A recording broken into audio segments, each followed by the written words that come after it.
주님을 경외하며 주님의 명에 따라 사는 사람은 그 어느 누구나 복을 받는다.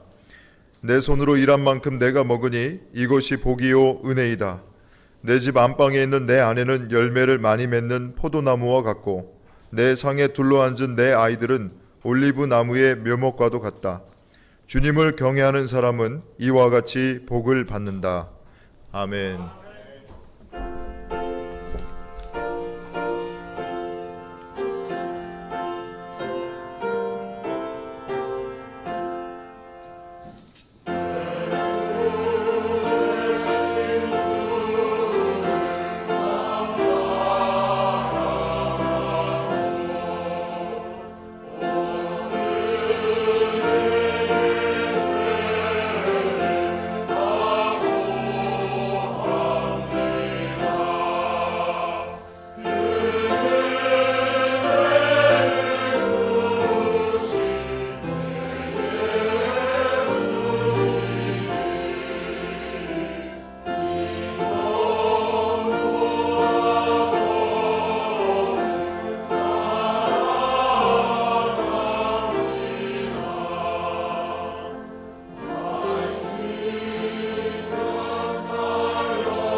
교독문 56번 시편 128편의 말씀을 교독하겠습니다.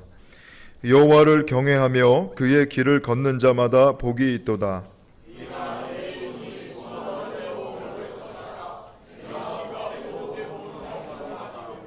내 집 안방에 있는 내 아내는 결실한 포도나무 같으며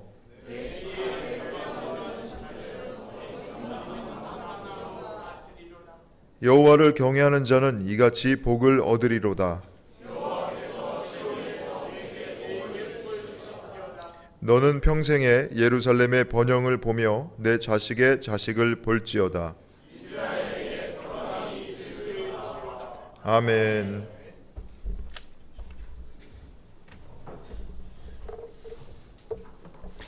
기도드리시겠습니다. 하나님, 이 시간 우리를 예배의 자리로 불러주심에 감사합니다. 가정의 달을 맞았습니다. 우리가 가족들에게, 친구들에게, 그리고 선생님들에게 감사를 표현하게 해주셔서 감사합니다. 하나님께서 보내주신 귀한 믿음의 동역자들을 소중히 여기고 섬기며 함께 어우러져서 살아가게 해주세요. 그리고 우리 주변에 아직도 믿지 않는 소중한 이웃들이 있습니다.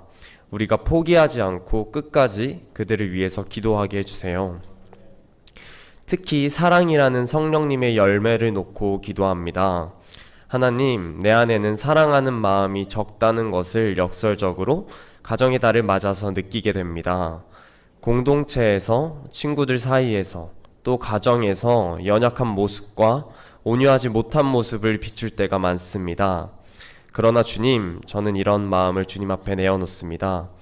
연약하고 부족하지만 자격 없는 우리를 포기치 않으시고 너무나 사랑해 주시는 그런 주님의 마음을 기억하며 사랑스러워서 사랑하는 것이 아니라 그 존재 자체로 이웃과 친구와 가족들을 사랑하게 해주세요.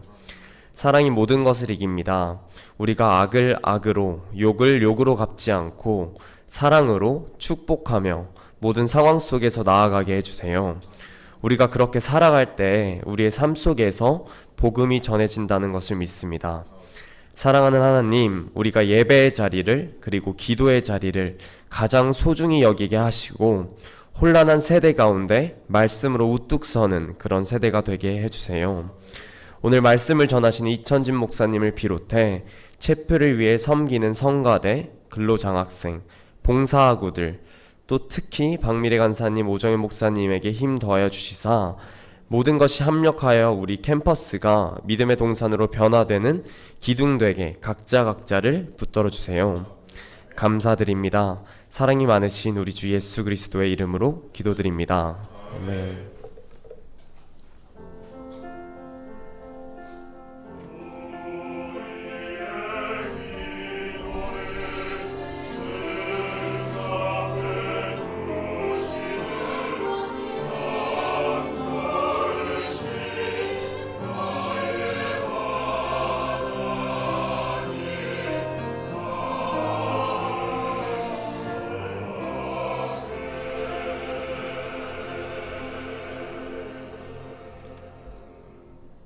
자, 성경을 봉독하겠습니다. 오늘 우리에게 주신 하나님의 말씀은 신약 성경 마태복음 19장 13절에서 14절 그리고 7장 21절의 말씀입니다.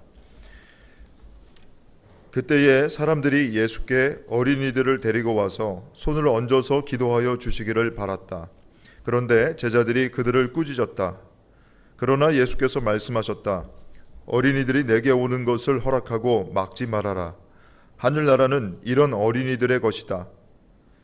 나더러 주님 주님 하는 사람이라고 해서 다 하늘나라에 들어가는 것이 아니다. 하늘에 계신 내 아버지의 뜻을 행하는 사람이라야 들어간다. 복음서의 말씀입니다.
우리 대한민국 최고의 성가대입니다. 우리 다시 한번 감사의 박수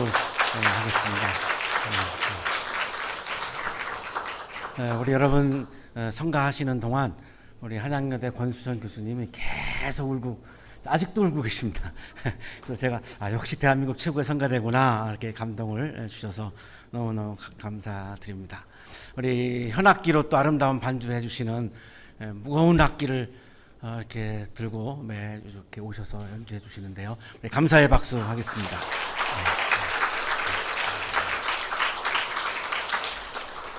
우리 옆에 계시는 분들은 또 우리 채플에 참여해 주시는 참 고마운 분들입니다. 우리 옆에 계시는 분들과 인사하겠습니다. 사랑합니다. 보고 싶었습니다.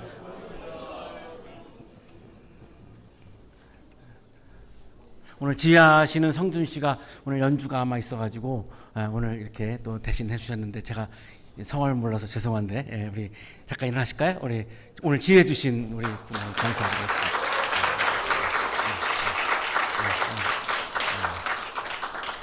성준 씨 할 때는 이렇게 환호가 안 나오는데 오늘도 환호가 나와서 성준 씨 자리가 굉장히 위태위태한 것 같습니다. 그렇습니다. 지난 5월 4일 날 우리가 예수님께서 마가복음에서 맨 처음으로 설교하신 내용, 마가복음 1장 15절입니다. 그러니까 첫 설교에 예수님의 모든 꿈과 기도 제목과 비전과 모든 강조점과 가르침이 다 아주 이렇게 아주 함축되어 있는 이 말씀이 마가복음 1장 15절이었어요. 그래서 우리가 이 말씀을 함께 나누었는데 이 말씀을 나누면서 우리가 깨달았던 것은 하나님의 나라는 미래적인 하나님의 나라도 있고 현재적인 하나님의 나라도 있다는 것이었습니다. 요한계시록 21장에 나오는 새하늘과 새 땅은 아직 이루어지지 않은 미래에 있는 하나님의 나라이고요. 마가복음 1장 15절에서 말씀하신 하나님의 나라가 가까이 왔다라고 하는 것은 현재 완료형이었어요. has come near, 앵기캔 현재 완료형이었습니다. 그러니까 현재 우리가 경험할 수 있는 하나님 나라다라고 예수님이 말씀하셨기 때문에 이 부분은 현재 우리가 경험할 수 있는 하나님의 나라라고 하는 걸 또한 우리가 깨달을 수 있었습니다. 자, 그러나 좀 아쉬웠던 것은 예수님은 직접 하나님의 나라는 이런 나라다라고 하는 정의를 내리지 않았기 때문에 우리 안에 혼란이 많고 주장도 참 많습니다. 하나님의 나라는 이런 나라다에 대해서 예수님이 정의를 내리시지 않다 보니까 각자 이게 주장하는 게 너무나 많아서 아주 혼돈한 정도로 이렇게 그렇습니다. 자, 그래서 우리가 이걸 좀 접근해 가기 위해서 정의는 내리시지 않았기 때문에 사도 바울이 이야기한 것을 우리가 좀 묵상했습니다. 로마서 14장 17절이었고요. 그리고 두 번째는 하나님의 나라는 어디에 있다라고 하는 말씀을 예수님이 하셨어요. 그래서 누가복음 17장 21절 말씀을 우리가 묵상하면서 하나님의 나라는 어디에 있다라고 하는 주님의 말씀을 묵상했습니다.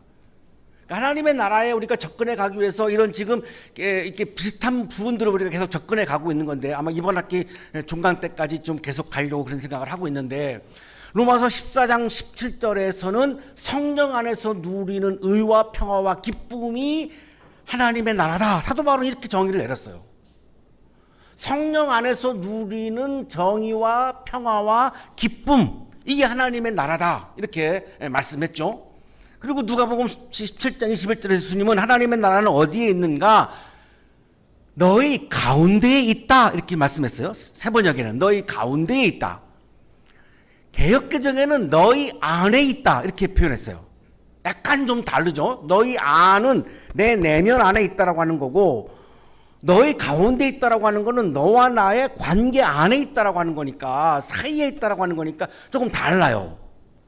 그래서 영어 성경을 찾아보니까 NIV에는 within you, 내 안에 있다, 내 내면 안에 있다라고 이렇게 말씀하고 있고 NRSV는 among you, 너희 사이에 있다, 너희 관계 사이에 있다. 이렇게 그리스어 성서를 찾아보면은 엔토스입니다. 전치사가 엔토스인데 이 엔토스라고 하는 단어 사전을 찾아보니까 안과 가운데 두 가지 의미가 다 있어요. 그래서 이 두 가지 번역이 나오고 있는 거예요.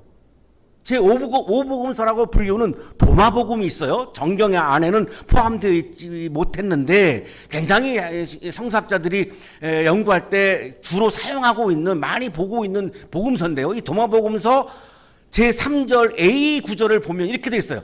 나라는, 예수께서 말씀하셨습니다. 나라는 여러분 안에 있고 여러분 밖에 있습니다. 안과 밖이라고 설명해요. 그러니까 내 내면 안에도 있고 너와 나의 관계 사이에도 있다, 이렇게 말씀하고 있는 겁니다. 엔토스라고 하는 단어 자체가. 이걸 종합해 보면 하나님의 나라는 내 마음 안에 정의와 평화와 기쁨이 가득 차 있으면 내가 지금 현재 하나님의 나라에서 살고 있는 겁니다. 이거를 우리가 조금 좀 쉽게 느낄 수 있는 이미지가 뭘까 제가 막 찾다가 이 이미지를 찾았어요. 이 표현은 안 돼 있지만 이 좀 기도하고 있는 이분의 모습을 보면 내면 안에 정의와 평화와 기쁨이 가득한 것으로 그렇게 제 눈에는 그렇게 보여요. 이런 모습으로 살아가는 것, 이것이 현재 내가 경험하고 있는 하나님의 나라죠.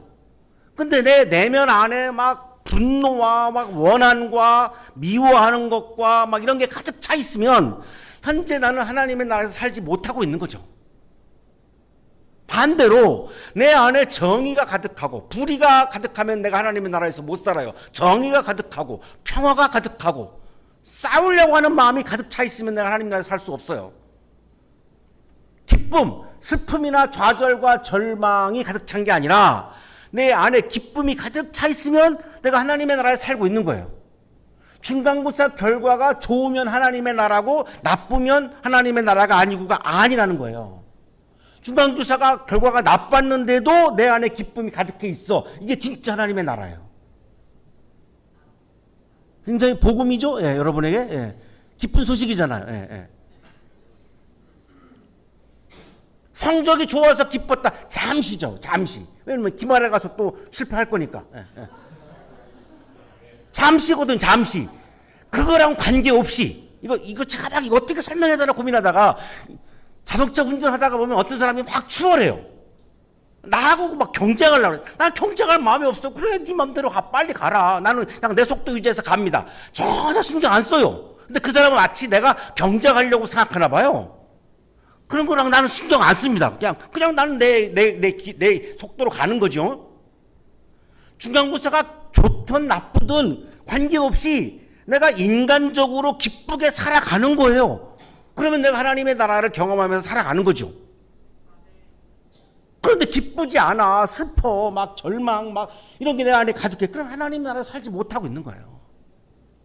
자, 그 다음에 두 번째는 나와 너 사이에 불의가 있어가지고 막 차별한다든지 막 폭력을 쓴다든지 이러면 하나님의 나라가 아닌 거죠. 너와 나 사이에 정의가 존재해. 공정해. 정의로워. 그러면 하나님의 나라에 살고 있는 거예요. 너와 나 사이에 평화가 있어. 막 싸우고 머리끄댕이 붙잡고 막 핥히고 막 이러면 하나님의 나라가 아닌 거고, 서로 사랑하고 손 붙잡고 일으켜주고 안아주고 용기를 북돋아주고 그러면 하나님의 나라에 살아가는 거죠.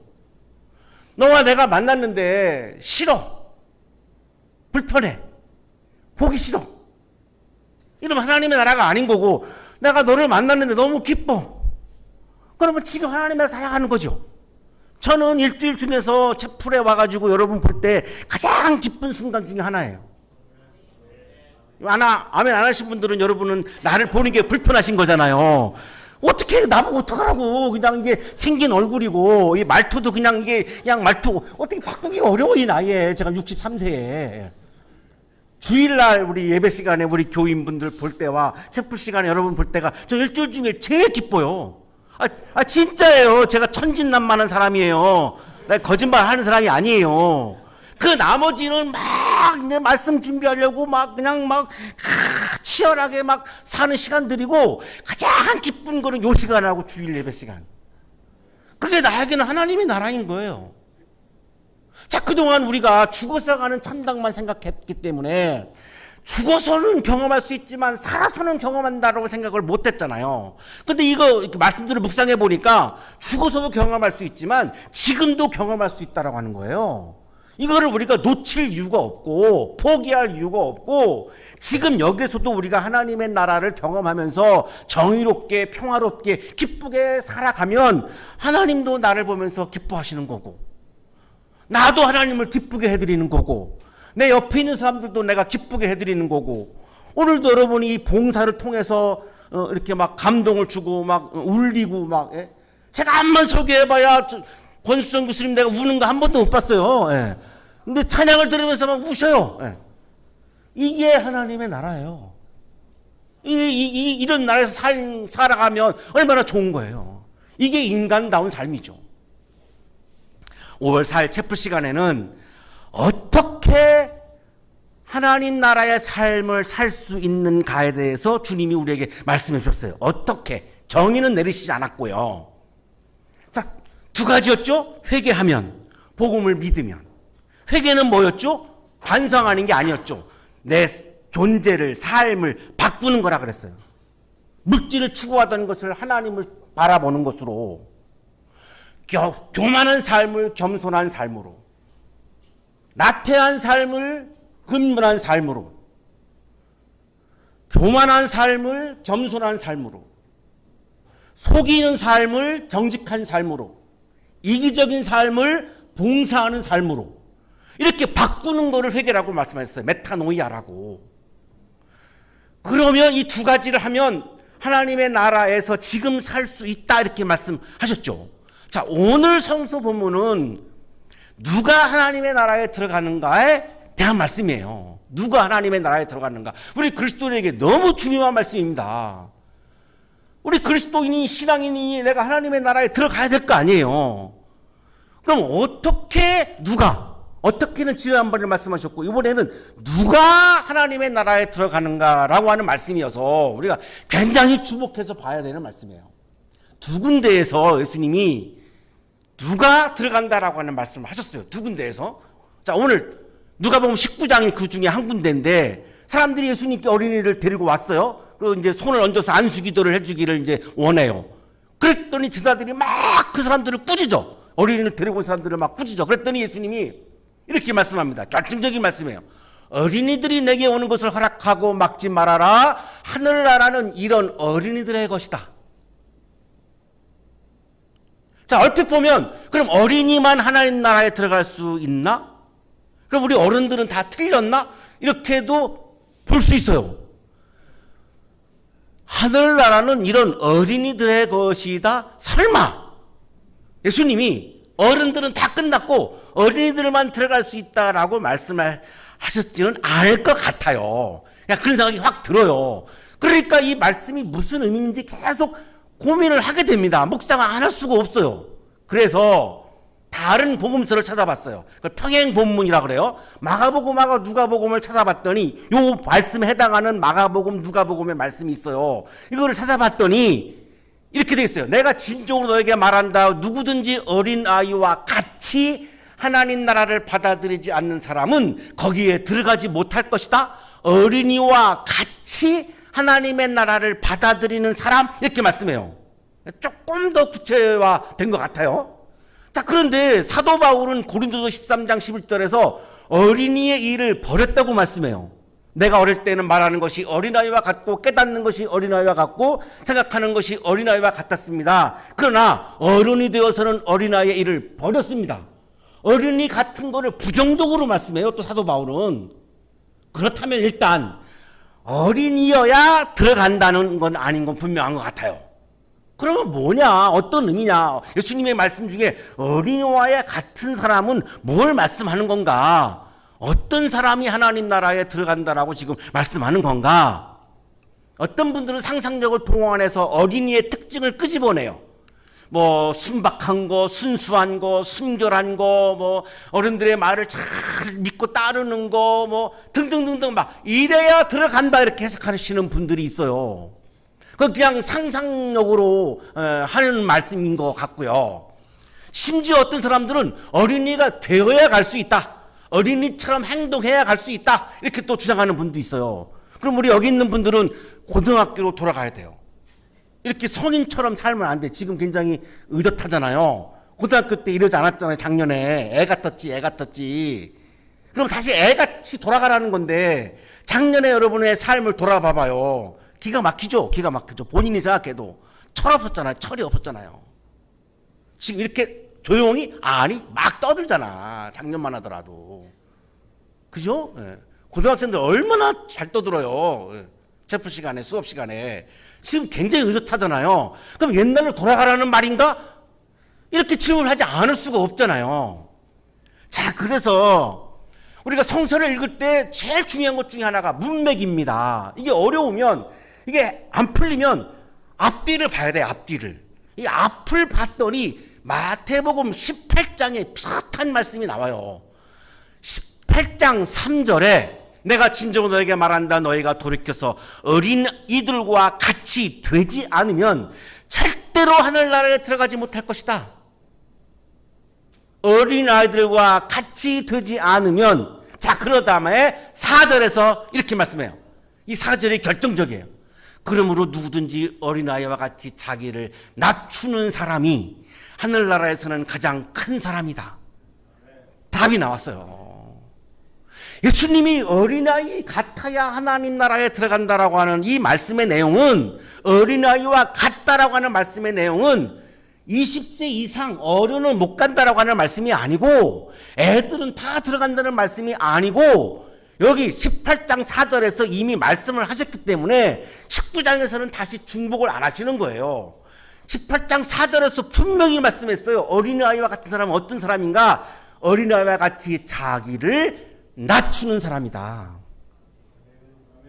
자기를 낮추는 사람이 뭐죠? 겸손이에요. 키를 작게 한다고 낮추는 게 아니고, 자기를 낮춘다라고 하는 말은 겸손을 의미하는 거예요. 내가 나를 높이는 거는 교만이고, 내가 나를 낮추는 거는 겸손이에요. 이 겸손한 사람만이에요. 겸손한 사람만이 하나님 나라에 들어갈 수 있다. 그러면 교만한 사람은 들어갈 수 없다예요. 그래서 철학자들 중에 플라톤, 아리스토텔 같은 사람들은 사주덕을 말하잖아요. 가장 4가지의 주요한 덕을 얘기하는데 지혜, 용기, 절제, 정의예요. 여기에 겸손이 없어요.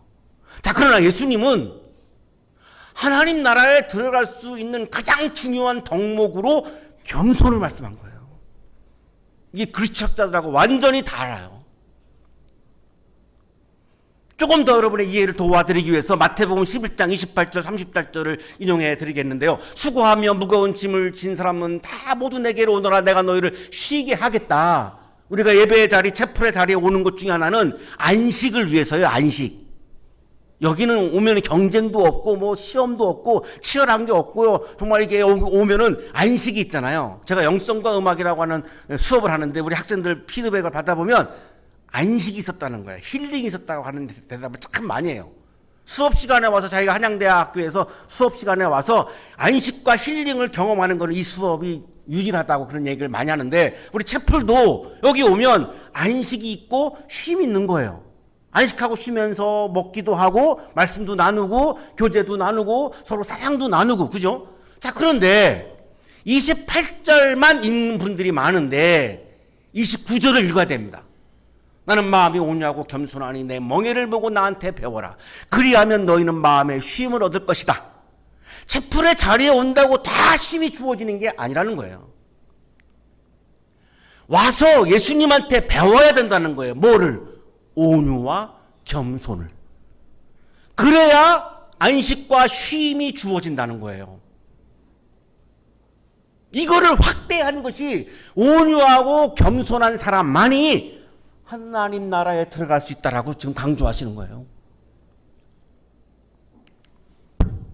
예수님께 아무리 내가 의지하고 채플의 자리에 오고 예배 자리에 와도 그냥 쉼과 안식을 내가 거저받는 게 아니라 온유와 겸손이라고 하는 멍에를 메어야, 그래야 하나님이 주시는 안식과 쉼을 내가 경험할 수 있다는 거예요.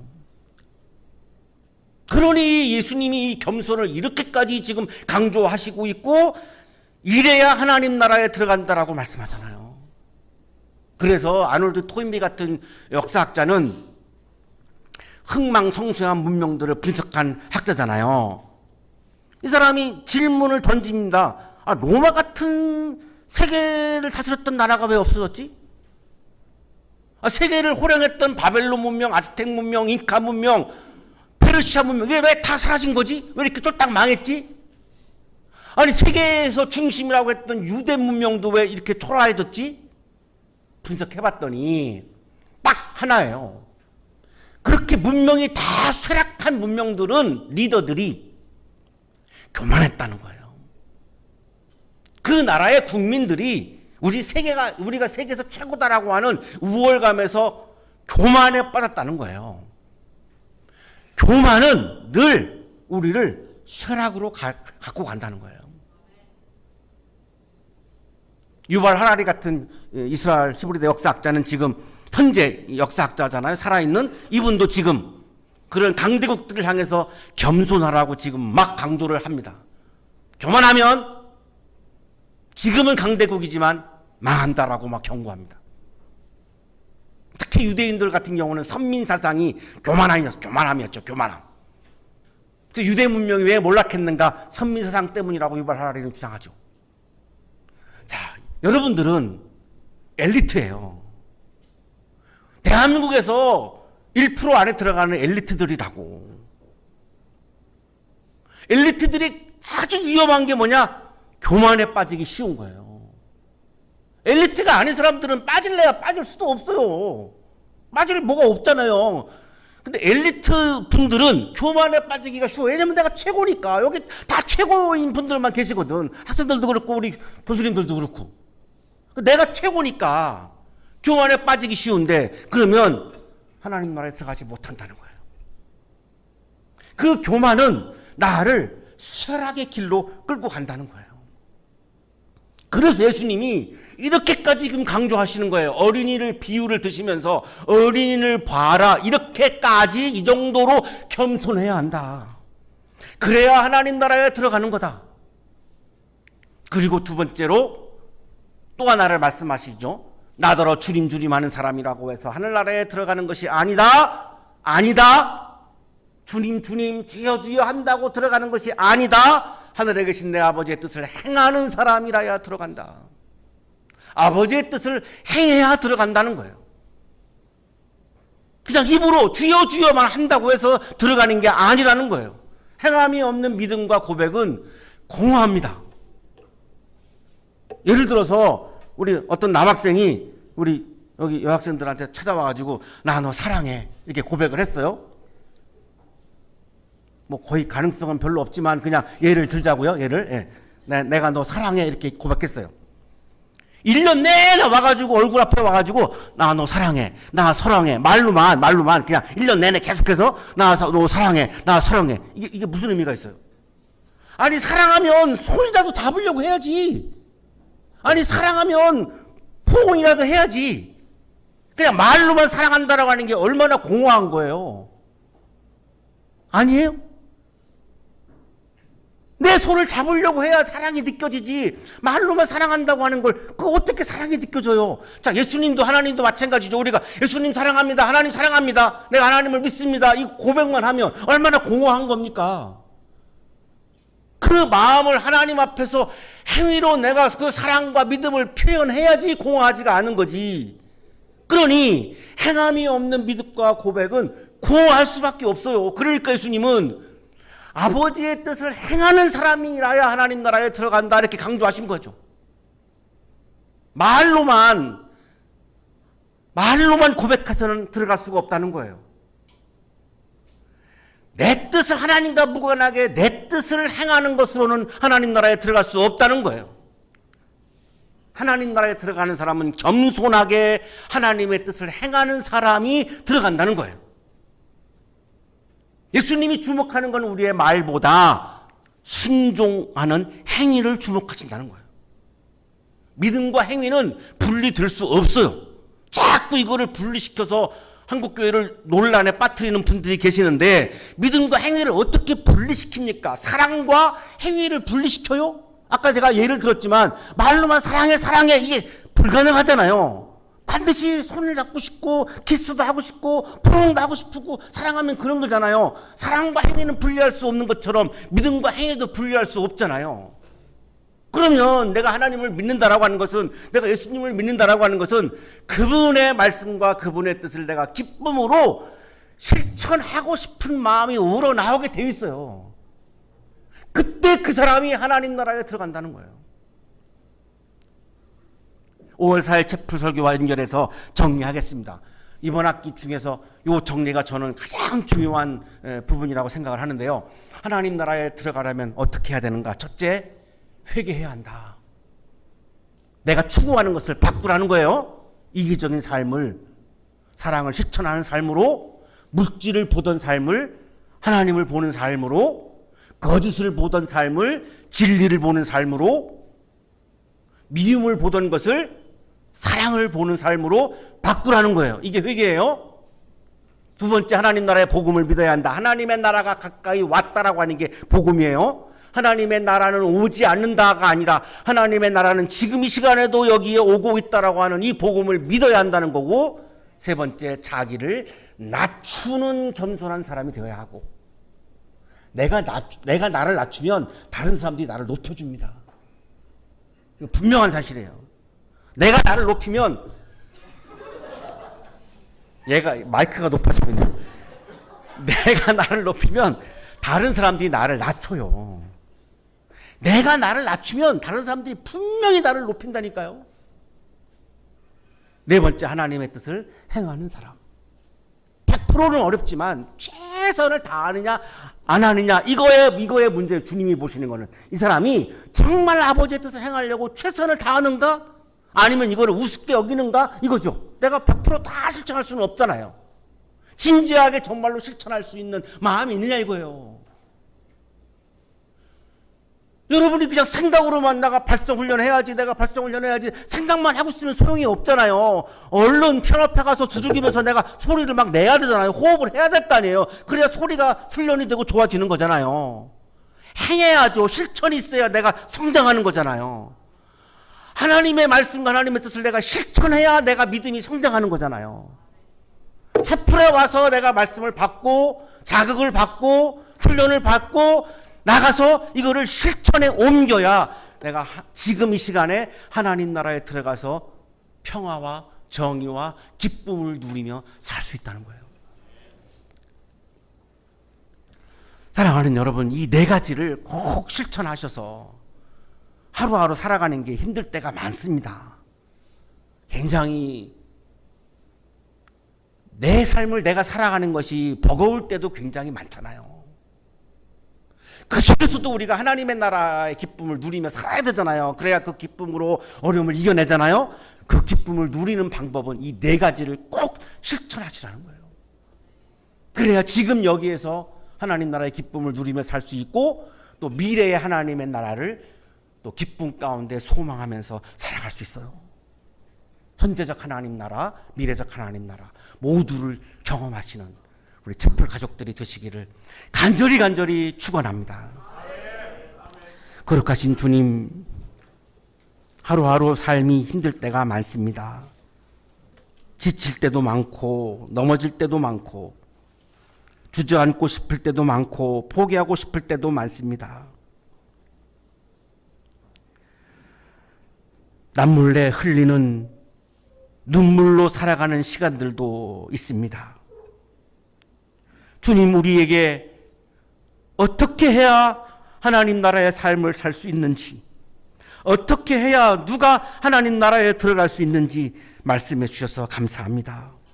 2주 동안 우리에게 주신 이 말씀을 우리의 마음에 가득가득 채우고 나의 삶을 180도 돌이키고 지금 여기 하나님의 나라가 도래하고 있다고 하는 복음을 믿고 나를 낮추는 겸손을 통하여 아버지의 뜻을 실천하는 삶을 통하여 지금 이 시간에도 우리 모두가 함께 하나님 나라의 기쁨을 성령 안에서 누리며 살게 하여 주옵소서.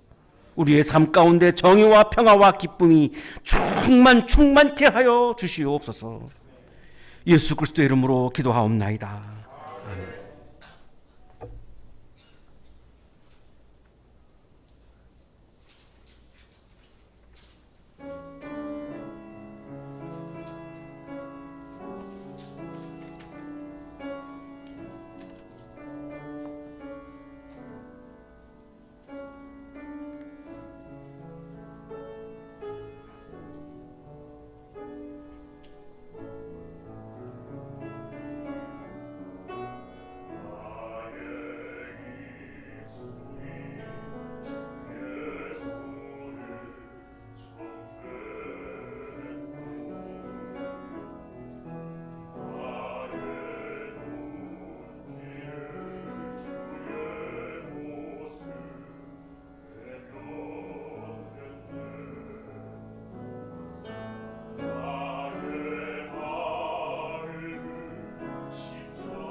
자, 공동체 소식 알려드리겠습니다. 자, 이번 주 목요 연합 채플은 부활절 6째 주간 채플로 드리고 있습니다. 우리 바쁜 학사 일정 중에도 채플에 참여해 주신 여러분 모두에게 우리 주님의 은혜와 평강이 함께 하시기 바랍니다. 자, 지난주 개교 84주년을 맞아서 실시했던 쿠폰 발송 이벤트 30명에게 쿠폰 발송해드렸습니다. 여러분 응모하신 분들 거의 대다수 다 되신 것 같은데 여러분 맛있게 드시고 힘내셔서 남은 학사 일정도 잘 소화하시기를 바랍니다. 한양대학교 청년 공동체에서 5월 28일 오후 1시에 청년 명랑 운동회 합니다.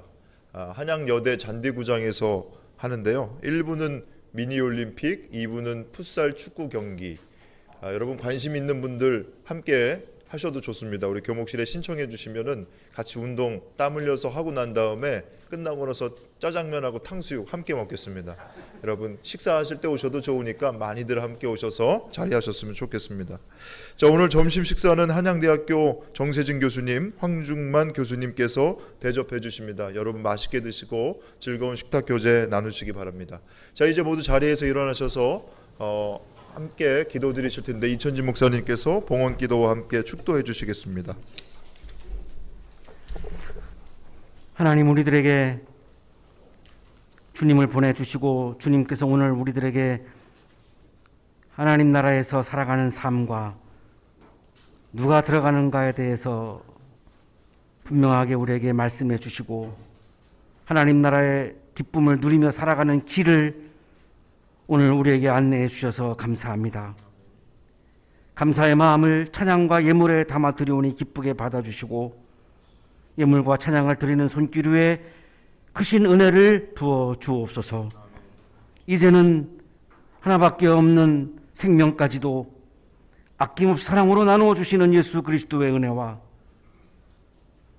오늘도 우리에게 말씀을 주시는 하나님의 사랑하심과 생명을 주시는 성령의 역사하심이 나를 낮추는 겸손한 마음으로 사람들을 사랑하고 온유하고 따뜻한 마음으로 사람들을 사랑하고 최선을 다해 주님의 말씀을 실천하며 기쁘게 당당하게 승리하며 살아가는 삶을 기대하며 세상을 향하여 힘차게 나아가는 우리 모든 한양 가족들의 삶 속에 지금부터 영원토록 함께 하시기를 간절히 축원하옵나이다.